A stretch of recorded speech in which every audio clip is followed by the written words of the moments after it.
light of the fact that a certain leader called Nelson Chamisa decides to fish into social media and try to grandstand about plight of patients being abused by definitely misdirected professional doctors. And in this instance, I'm talking about the Limpopo State Minister who was castigating a Zimbabwean patient. Chamisa went on to grandstand about it and says that 400 days it will be done, this and that will be patient. Now, you see, sometimes we wonder if there's no contrivance. Why would a serious party want to delve into the affairs of another country when it is the duty of that particular country to deal with its professionals who may be discharging their role in an unprofessional manner? Everybody knows what is called the Hippocratic Oath about doctors. It goes as far back as Greek times. You treat a patient regardless of whether it's your enemy or your friend. That's the Hippocratic Oath. So here we are having this situation, and then Chamisa wants to use it to score points about that you've been 400 days making Zimbabwe viable so that people don't go abroad to this.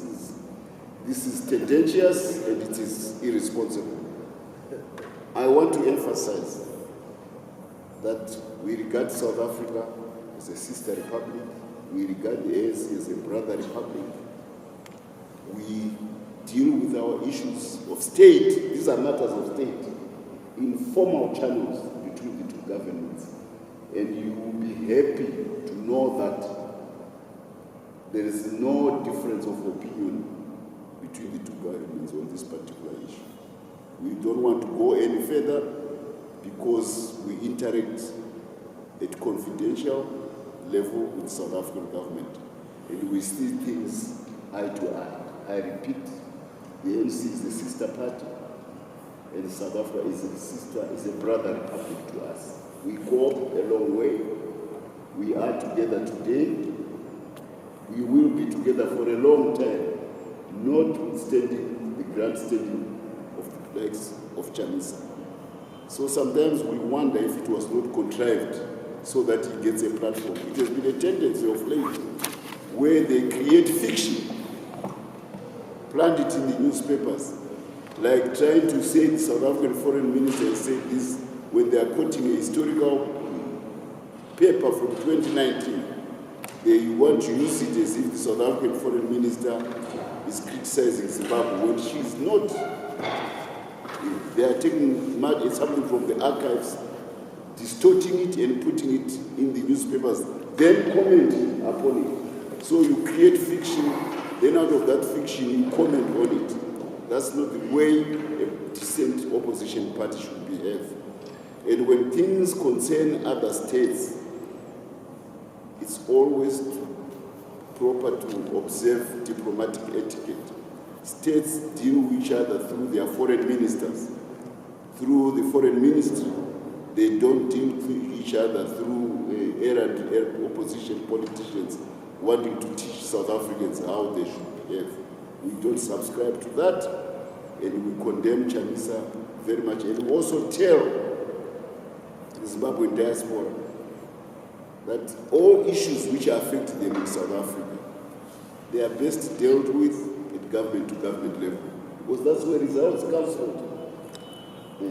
They can't be dealt with by people who are aspiring for power and probably will never attain that power anyway because their agenda is wrong.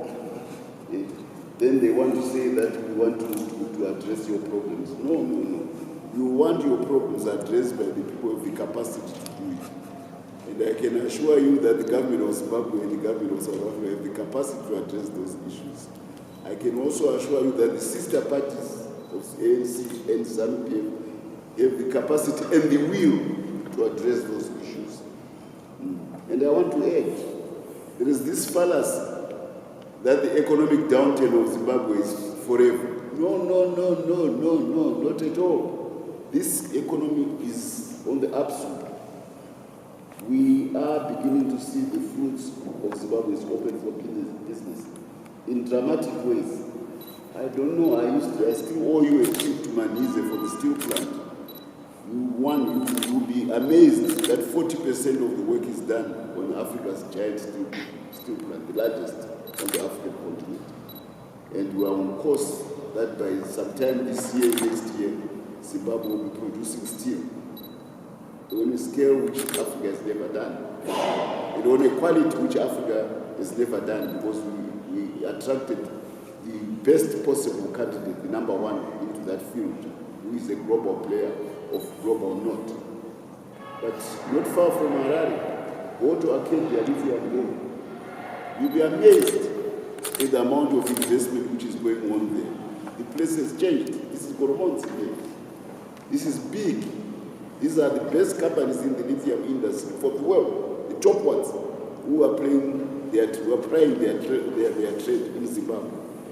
You go to Buhera, same thing.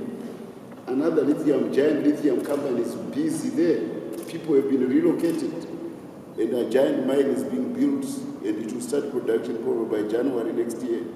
Now, lithium is the fuel, is the petrol and diesel of the next generation of cars, which are coming in faster than you thought. And Zimbabwe sits snug in the middle of the new mobility energy boom. That's where we are because of all this. How can the fortunes of a country which is so worried out and which is getting the best possible investors, the top ones in the world, how can fortunes continue to be looking down? They can't.